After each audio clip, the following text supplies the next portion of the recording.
नमस्कार, EV drive the future में आप सभी का स्वागत है।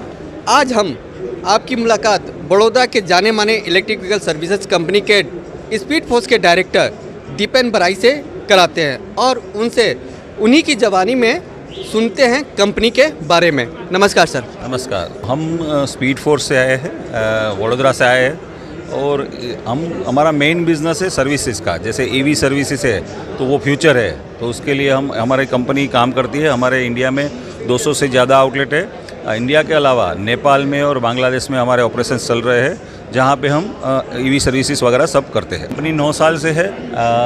हमको CM अवार्ड मिला है अभी लास्ट मंथ, और गुजरात की टॉप 25 कंपनीज में हमको नॉमिनेशन मिला है, और हम फ्यूचर भी अच्छा देखते हैं सर्विसेज का।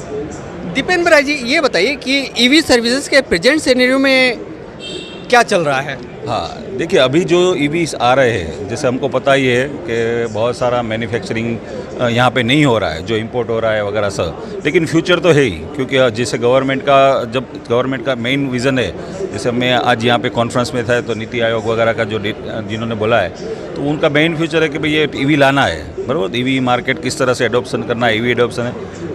तो ये जो आज का ईवी है, ये अगर मैं ऐसा सिंगल वर्ड में बोलूँ तो it's a first generation EV है। और धीरे धीरे ये डेवलपमेंट होगा और बहुत आगे जाएगा, और टेक्नोलॉजी बहुत आगे बढ़ भी रही है।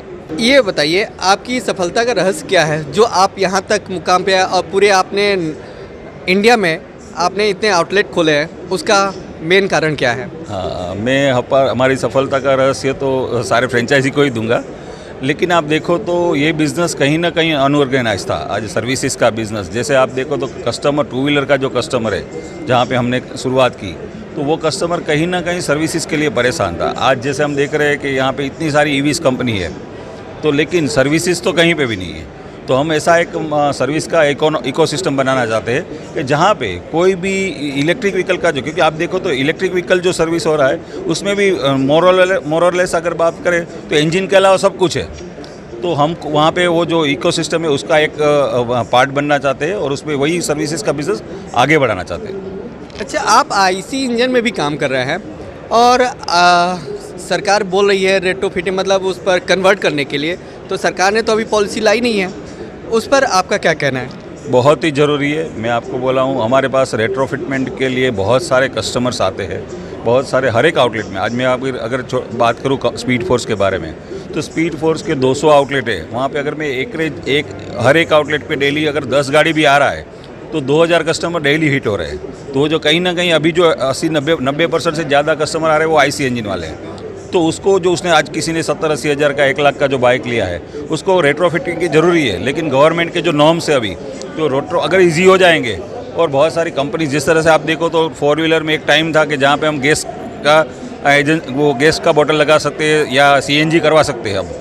तो उसी तरह अगर रेट्रोफिटमेंट का भी अगर आ जाए गवर्नमेंट की ओर से, या जो परमिशन मिलना चाहिए ARI वगैरह की ओर से, तो हम चाहते हैं कि अगर सो मेनी कंपनीज को मिले तो जितने भी यहाँ पे जो व्हीकल है उसको भी हम कन्वर्ट कर सकते हैं। आपके फ्यूचर प्लान क्या है?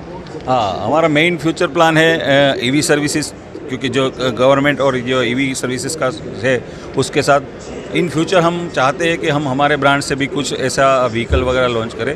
हम 2-4 स्टार्टअप के साथ भी काम कर रहे हैं। तो मेन फ्यूचर हमारा वही है। पहले तो बेसिक है हमारा जो 2 व्हीलर्स, उसके बाद धीरे धीरे आप देखो तो सर्विसेज में हम 4 व्हीलर में भी सर्विस में आ रहे हैं। जैसे IC इंजन के 4 व्हीलर के साथ ऑलरेडी हमारे बन गए। उसी तरह हम EV 4 व्हीलर सर्विसेज में जो टेक्निकल सेगमेंट है, तो वहाँ पे भी हमारा है। इवन 3 व्हीलर में भी बहुत सर्विसेज की ज़रूरत रहती है।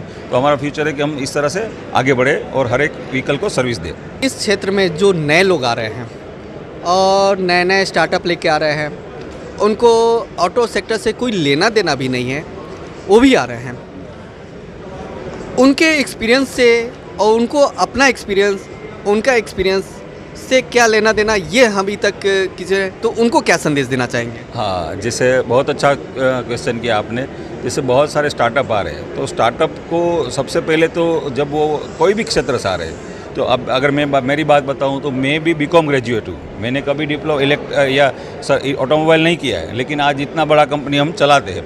तो जो हमारी पूरी टीम है, जैसे मैं अगर बात करूँ तो हमारे साथ जो टेक्निकल डायरेक्टर शाह साहब है, जो ऑपरेशंस वगैरह देखते हैं वो कपिल भाई, ये सब हम लोग मिलके ये इकोसिस्टम जो चला रहे हैं, वहाँ पे हमारा जो मेन सक्सेस का राज है वो मैं आज इसी को बोलूँगा कि वहाँ पे आपको जो काम करना है वो क्वालिटी काम करना है, बराबर। चाहे आपके साथ डीलर जुड़ा है, चाहे आपके साथ कोई भी जुड़ रहा है, तो आपको वो वन टाइम अपॉर्चुनिटी नहीं देखनी चाहिए। मैं देखता हूँ बहुत सारी जगह पे ऐसा होता है कि वो कुछ टाइम वो ब्लूम में होता है, बाद में वो बैठ जाता है। बहुत सारी ब्रांड ऐसी हमने देखी।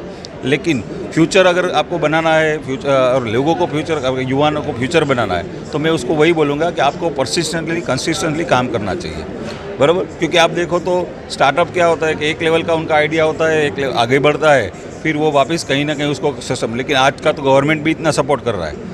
तो मैं तो अब देखो तो जो पुराना ख्याल के जो लोग थे, जैसे मैं अगर बात करूँ तो मेरे जो बुजुर्ग वगैरह लोग थे, तो हमने तो वही सीखा है कि कोई भी धंधा चालू करो तो 1000 दिन देना है। यार टेक्नोलॉजी का ज़माना है और आज का जो युवा है वो वहाँ पे कहीं ना कहीं वो पीछे चला जाता है, उसके पास पेशेंस नहीं है। तो पेशेंस के साथ उसको परसिस्टेंस काम करना पड़ेगा, तो वहाँ पे ही वो आगे बढ़ पाएगा। और क्वालिटी, क्योंकि ज़माना क्वालिटी का है, सोशल मीडिया का ज़माना है। आज 5 मिनट में कहाँ पे कुछ भी होता है, तो हम देख रहे हैं इलेक्ट्रिक व्हीकल में भी हम देख रहे हैं कहीं पे भी कुछ भी होता है। तो वो जो है वहाँ उसको टेक केयर करके उसको आगे बढ़ना चाहिए। अवेलेबल है, रिसोर्सेज सारे अवेलेबल है, गवर्नमेंट सपोर्ट कर रही है। तो मैं बोल रहा हूँ EV इज़ द फ्यूचर। और आपका तो टैगलाइन भी बहुत सारा है, EV ड्राइव द फ्यूचर। आप ये ग्रेटर नोएडा में आए EV इंडिया एक्सपो में, यहाँ से आप क्या लेके जा रहे हैं, क्या उम्मीद लेके जा रहे हैं? हाँ, बहुत ही, मैं आपको बताऊँ, हमको यहाँ पे नॉमिनेशन हुआ है हमारा speed force best electric vehicle service of the year का। तो उसके लिए ये फोरम जो है EV चार्ज फोरम और EV एक्सपो वाले जो भी ऑर्गेनाइजर्स हैं उनको भी मैं थैंक यू बोलूँगा। दूसरा, यहाँ पे मैं बहुत सारी ऐसी जो टेक्नोलॉजी देख के जा रहा हूँ आज, जो मैंने एक्सपो तो ऑटोमोबाइल में तो सालों से देखते, लेकिन यहाँ पे जो EV एक्सपो है उसमें बहुत सारी ऐसी टेक्नोलॉजी है कि जो इंडियन मैन्युफैक्चरर्स है, जो टॉप क्लास मैन्युफैक्चरर्स है इंडियन में, जो आज तक जिन्होंने लीड किया है, वो लोग भी आगे आए हैं ऑटो कंपोनेंट मैन्युफैक्चरिंग में। वो भी चाहते हैं कि अभी नेक्स्ट जो फ्यूचर है उसके साथ ही चले, क्योंकि प्रवाह के साथ ही चलना पड़ेगा सबको। तो बहुत अच्छा यहाँ फोरम है, बहुत सारे सेशन भी बहुत अच्छे हुए हैं। इवन एक्सपो में बहुत सारी ब्रांड आई है, तो मैं सबको बधाई दूंगा उसको भी कि आप उनको भी सक्सेस मिले, और मेरे को भी बहुत अच्छा लगा यहाँ पे आने का। आप ऑर्गेनाइजर और एग्जीबिटर को अभी तक नॉर्थ इंडिया में, दिल्ली में सक्सेस हुआ है इलेक्ट्रिक व्हीकल का एक्सपो, और अभी तक नॉर्थ इंडिया से कहीं भी बाहर सक्सेस नहीं हो पाया है। अभी तक साउथ में भी, हाँ, वेस्ट में अभी तक नहीं, अभी तक मेरी नॉलेज में नहीं है वेस्ट में कि ऐसा एक्सपो हुआ है, चाहे वो मुंबई से लेकर आपके गुजरात अहमदाबाद हो। तो इसमें आप क्या वहाँ किसको आमंत्रित करना चाहेंगे कि गुजरात में ये चीज़ फैसिलिटी, जो जबकि गुजरात एक हब बनने जा रहा है?